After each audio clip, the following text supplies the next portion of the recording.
நம்முடைய மாண்புமிகு முதலமைச்சர் அவர்கள் 2021ஆம் ஆண்டிலே ஆட்சி பொறுப்புக்கு திராவிட முன்னேற்ற கழகத்தை நீங்கள் அமர்த்திய போது அவர் தமிழ்நாட்டினுடைய முதலமைச்சராக பொறுப்பேற்றுக் கொண்டு இன்றைக்கு 4.5 ஆண்டு காலத்தை கடந்திருக்கிறோம். நீங்கள் கொஞ்சம் 4.5 ஆண்டு காலம் பின்னோக்கி போய் பாருங்கள். 2021இல் இதே போல ஒரு சூழ்நிலையில் செங்குன்றாபுரம் கிராமத்தில் இங்கே வந்திருக்கக்கூடிய நீங்கள் அத்தனை பேரும் ஒரே இடத்திலே கூட அன்னைக்கு உட்கார முடியாது. கொரோனா என்கின்ற ஒரு பெரும் தொற்றினுடைய அடிப்படையில் ஒருத்தரை ஒருத்தர் பார்த்து கொள்ளக்கூட முடியாத நிலையில் நாம் முகக்கவசங்களை அணிந்து கொண்டு அந்த தொற்று அதற்கு முன்னாலே வந்த தொற்றை விட மிக கடுமையான அளவிலே பாதிக்கப்பட்டிருக்கிறார்கள். இன்னும் சொல்ல வேண்டும் என்று சொன்னால் டெல்லி போன்ற மாநகரங்களிலே மருத்துவமனையில் இடம் கிடைக்காமல் இன்றைக்கு நாம் சாதாரணமாக சுவாசித்து கொண்டிருக்கக்கூடிய பிராணவாயு ஆக்சிஜன் அதை கூட சுவாசிக்க முடியாமல் பிராணவாயு கிடைக்காமல் எத்தனையோ பேர் இறந்து கொண்டிருந்த நிலையில் தமிழ்நாட்டினுடைய முதலமைச்சராக தளபதி மு.க. ஸ்டாலினை நீங்கள் உட்கார வைத்தீர்கள். எல்லோரும் கேட்டார்கள், எப்படி இதை சமாளிக்கப் போகிறார் என்று, இந்த கொடுந்தொற்றிலிருந்து எங்களை எப்படி காப்பாற்றுவார் என்று எல்லோரும் எதிர்பார்த்தார்கள். தமிழ்நாட்டில் தன்னை நம்பி இருக்கக்கூடிய தமிழ்நாட்டு பெருமக்கள் ஒவ்வொருவருக்கும் உரிய நேரத்தில் ஆக்சிஜன் வழங்குவோம், அவர்களை இந்த தொற்றிலிருந்து காப்பாற்றுவோம் என்று உங்களை எல்லாம் ஆட்சி பொறுப்புக்கு வந்தவுடன் காப்பாற்றிய முதலமைச்சர் தான் உங்கள் கைகளை பிடித்து கொண்டு உங்கள் வாழ்வாதாரத்திற்கு அன்றைக்கு 4000 ரூபாய் ஒரு ரேஷன் கட்டைக்கு கொடுத்த அதே முதலமைச்சர் தான் இந்த 4.5 ஆண்டு காலத்தில் ஒவ்வொரு நாளும் உங்களுடைய நலத்திற்காக உங்கள் வளத்திற்காக ஒவ்வொரு திட்டங்களையும் கொண்டு வந்து சமுதாயத்தில் எதிரே திரளாக குழுமி இருக்கக்கூடிய பெண்கள் மகளிராக இருந்தாலும், இங்கே உட்கார்ந்திருக்கிறார்களே சிறுவர்கள் மாணவர்கள் இவர்களாக இருந்தாலும், கல்லூரிக்கு போகக்கூடிய மாணவர்களாக இருந்தாலும், அல்லது உயர்நிலை பள்ளிகளிலே படிக்கக்கூடிய மாணவர்களாக இருந்தாலும், யாராக இருந்தாலும் இந்த சமுதாயத்தில் அத்தனை தரப்புக்கும் அள்ளி அள்ளி கொடுக்கக்கூடிய வள்ளலாக இருந்தார். நான் சொன்னேன், அன்றைக்கு 4000 கொடுத்த அதே முதலமைச்சர் கொரோனா தொற்றை முடிந்தவுடன் உங்கள் வாழ்வாதாரம் பாதிக்கப்பட்டிருக்கிறது, அத்தனை குடும்ப அட்டைதாரர்களுக்கும் 4000 கொடுங்கள் என்று சொன்ன முதலமைச்சர் 4.5 ஆண்டு காலம் கழித்தும் உங்கள் நலவாழ்விற்காக இந்த பொங்கல் சமத்துவ பொங்கல் மகிழ்ச்சிகரமான பொங்கலாக இருக்க வேண்டும், தமிழர்கள் நாங்கள் தமிழர்கள் என்று தலைநிமிர்ந்து கொண்டாடக்கூடிய தமிழ் சமுதாயத்தின் ஒரே பெரும் விழாவாக இருக்கக்கூடிய இந்த பொங்கல் திருநாளை செங்குன்றாபுரத்திலே மட்டுமல்ல தமிழ்நாட்டில் இருக்கக்கூடிய ஒவ்வொரு குடும்பமும் ஏறத்தாழ 2,30,00,000 எண்ணிக்கையில் இருக்கக்கூடிய ஒவ்வொரு குடும்பங்களும் ரேஷன் நடைபெற்றிருக்கக்கூடிய ஒவ்வொரு குடும்பமும் இதை மனமகிழ்ச்சியோடு கொண்டாட வேண்டும் என்று பொங்கல் தொகுப்பிலே உங்களுக்கு அரிசி சர்க்கரை கரும்பு வழங்கியது போக இந்த முறை அத்தனை பேருக்கும் 3000 ரூபாய் உங்களுக்கு பொங்கல் பரிசாக கொடுத்திருக்கக்கூடிய முதலமைச்சர் சீனிவாசன் பேசுகிற போது சொன்னார், நிதியமைச்சர் அவற்றுக்கு நிதி ஒதுக்க வேண்டுகக்கூடிய பொறுப்பிலே இருக்கிறார் என்று சொன்னான். உண்மை, நிதியமைச்சர் என்கின்ற முறையில் அந்த பணத்தை விடுவிக்கக்கூடிய அந்த வாய்ப்பை நான் பெற்றிருக்கிறேன். இந்த மாதம் 3000 ரூபாய் விடுவிக்கக்கூடிய இதே நிதியமைச்சர் உங்களுக்கு இந்த மாதம் இதே கொடுத்திருக்கக்கூடிய பெருந்தன்மையும் வல்லன்மையும் உடைய நம்முடைய மாண்புமிகு முதலமைச்சர் இந்த மாதம் மட்டுமா உங்களுக்கு 3000 தருகிறார். ஒவ்வொரு மாதமும் மகளிர் உரிமை தொகை உங்கள் வீட்டிலே இருக்கக்கூடியவர்கள் மறந்து போகலாம், ஆனால் உங்கள் அண்ணனாக உங்கள் தம்பியாக உங்கள் வீட்டு பிள்ளையாக உங்களில் ஒருவராக இருக்கக்கூடிய முதலமைச்சர் மு.க. ஸ்டாலின் ஒரு நாளும் ஒரு மாதமும் உங்களை மறந்து போகவில்லை, மறந்து விடாதீர்கள். 15ஆம் தேதி வருகிறது என்று சொன்னால் உங்கள் செல்போனை நீங்கள் எடுத்து பார்த்தால் ட்ரிங் ட்ரிங் என்று ஒரு சத்தம் வருகிறது. அந்த ஒவ்வொரு ட்ரிங்குக்கு பின்னாலும் உங்களுடைய வங்கி கணக்கில் 1000 ரூபாய் செலுத்தக்கூடிய மகளிர் உரிமையை செலுத்தக்கூடிய முதலமைச்சர் நம்முடைய முதலமைச்சர். நம்முடைய வீட்டு பிள்ளைகள் இன்றைக்கு போய் படிக்க போகிறார்கள், விருதுநகரிலே போய் படிக்கிறார்கள், மதுரையிலே போய் படிக்கிறார்கள், உயர்கல்விக்கு போகிறார்கள், இன்ஜினியரிங் காலேஜுக்கு போகிறார்கள், ஆர்ட்ஸ் காலேஜுக்கு போகிறார்கள், பிஏ பிகாம் பிஇ எம்பிபிஎஸ் எல்லாம் படிக்கிறார்கள். அப்படி படிக்கக்கூடிய பிள்ளைகளுக்கு மாதம் 1000 ரூபாய், ஆண் பிள்ளையாக இருந்தால் தமிழ் புதல்வன், பெண்களாக இருந்தால் அவர்களுக்கு புதுமை பெண் திட்டம். ஆக பெண்களாக பிறப்பதற்கு மாதவம் செய்திட வேண்டுமா என்று சொன்னான் ஒரு தமிழ் கவிஞன்.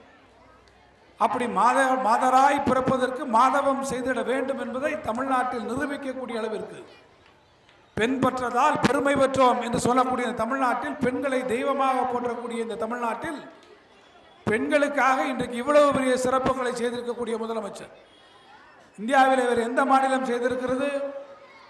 மகளிர் கட்டணம் இல்லாமல் விடியல் பயணம் செல்கிறீர்களே, அந்த விடியல் பயணம் நீங்கள் செய்கிற போது என்னிடத்தில் கேட்டார்கள், இந்த விடியல் பயணத்திலே பெண்கள் போகிறார்களே, கட்டணம் இல்லாமல் போகிறார்களே, விருதுநகருக்கு போகிறார்கள், சிவகாசிக்கு போகிறார்கள், அழகாபுரிக்கு போகிறார்கள், டவுன் பஸ்ஸில் ஏறி போகிறார்களே, இவர்களுக்கெல்லாம் கட்டணம் வசூலிக்கப்படுவதிலேயே, அப்படியானால் இந்த போக்குவரத்து கழகத்துக்கு, இந்த டவுன் பஸ் கார்பரேஷனுக்கு அரசாங்கத்தினுடைய நிதியமைச்சர் என்ற முறையில் நீங்கள் எவ்வளவு ரூபாய் கட்டுகிறீர்கள் என்று இடத்துல கேட்டார்கள்.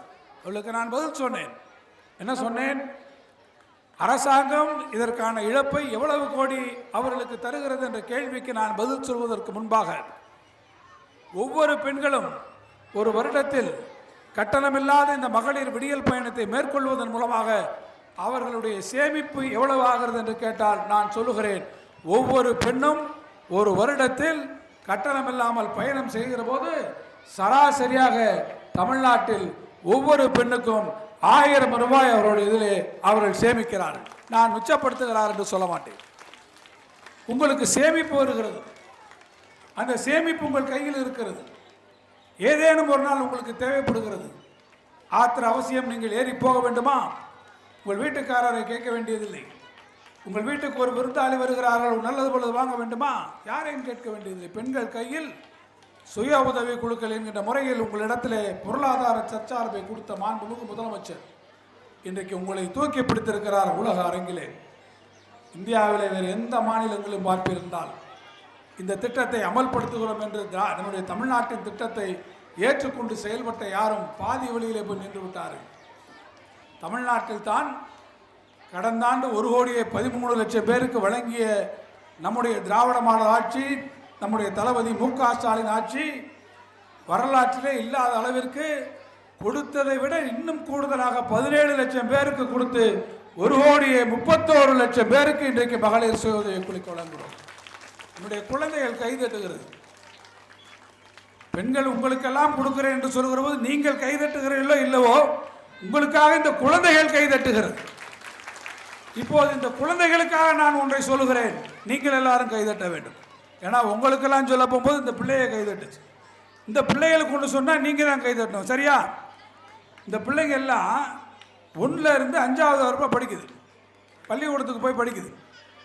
அப்படி பள்ளிக்கூடத்துக்கு போய் படிக்கக்கூடிய இந்த பிள்ளைகள், நம்முடைய அரசாங்க பள்ளியிலே அரசு உதவி பெறக்கூடிய படிக்கக்கூடிய பிள்ளைகள், சத்துணவுலே மதிய உணவு போட்டு கொண்டிருந்த இந்த அரசு வரலாற்றில் இல்லாத வரையில் இப்போதும் சொல்லுகிறேன், இந்தியாவில் வேறு எந்த மாநிலம் செய்யாத அளவிற்கு காலை உணவு திட்டம், தேர்தல் அறிக்கையிலே சொல்லாத திட்டம், இந்த குழந்தைகளுக்கு காலையிலே வழங்கக்கூடிய திட்டத்தை நம்முடைய மாநிலம்.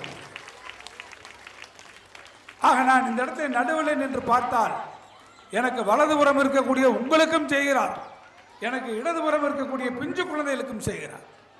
முதியோர் உதவி தொகுத்து வாழ்வின் ஓரத்தில் இருக்கக்கூடிய முதியோர்களுக்கும் கை தூக்கி விடக்கூடிய நம்முடைய முதலமைச்சர் மு.க. ஸ்டாலின் அவர்கள் நாளைய இந்தியாவை, நாளைய தமிழகத்தை தீர்மானிக்கக்கூடிய இந்த இளம் பிஞ்சுகளுக்கும் நம்முடைய முதலமைச்சர் தாய் மாணவனாக இருக்கிறார், அன்பு சோலையாக இருக்கிறார். நம்முடைய மாவட்டம் பட்டாசு தொழிலில் இருக்கக்கூடிய மாவட்டம் யாராவது எதிர்பார்த்துப்பீங்களா? எங்களை பார்த்து சொல்றாங்க, இவ்வளவெல்லாம் செய்கிறீர்களே, இதையெல்லாம் நீங்கள் அரசியலுக்காக செய்கிறீர்கள், தேர்தலுக்காக செய்கிறீர்கள் என்று சொல்கிறார். தேர்தலுக்காக செய்கிறோம். அன்பு சோலை நம்ம மாவட்டத்தில் பட்டாசு தீப்பெட்டி தொழிற்சாலை அதிகம். ஒரு பட்டாசு விபத்து வந்தால் அங்கே அந்த வேலை பார்த்துட்டு இருக்கக்கூடிய தாயோ தந்தையோ அதில் இழந்து விட்டால் அந்த குழந்தையினுடைய எதிர்காலம் என்ன ஆகுது? அந்த பிஞ்சு குழந்தைகளை விட்டு போகிறார்கள்.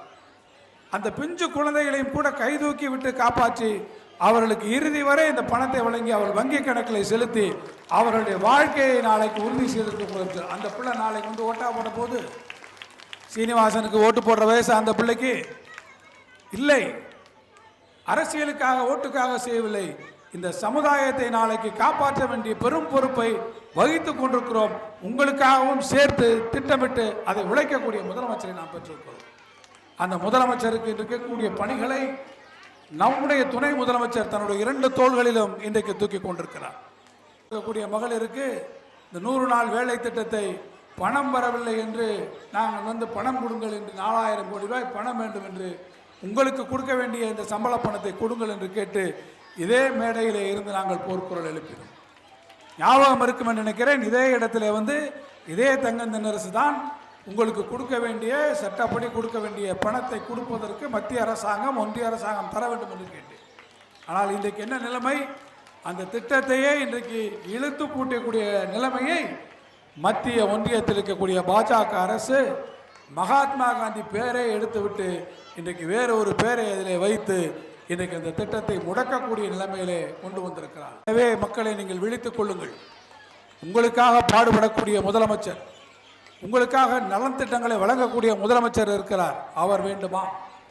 அல்லது கொண்டு வந்திருக்கக்கூடிய நல்ல திட்டங்களை முடக்கி வைக்கக்கூடியவர்கள் அவர்கள் வேண்டுமா என்பதற்கு விடை காணக்கூடிய தேர்தலாக சட்டப்பேரவை தேர்தல் இருக்கும். அந்த தேர்தலிலும் உங்களுடைய மகத்தான ஆதரவோடு மீண்டும் தமிழ்நாட்டினுடைய முதலமைச்சராக முத்துவேல் கருணாநிதி ஸ்டாலின் முதலமைச்சராக வரக்கூடிய அந்த வாய்ப்பை உருவாக்கி தாருங்கள் என்று உங்களை எல்லாம் அன்போடு கேட்டு விடைபெறுகிறேன். நன்றி, வணக்கம்.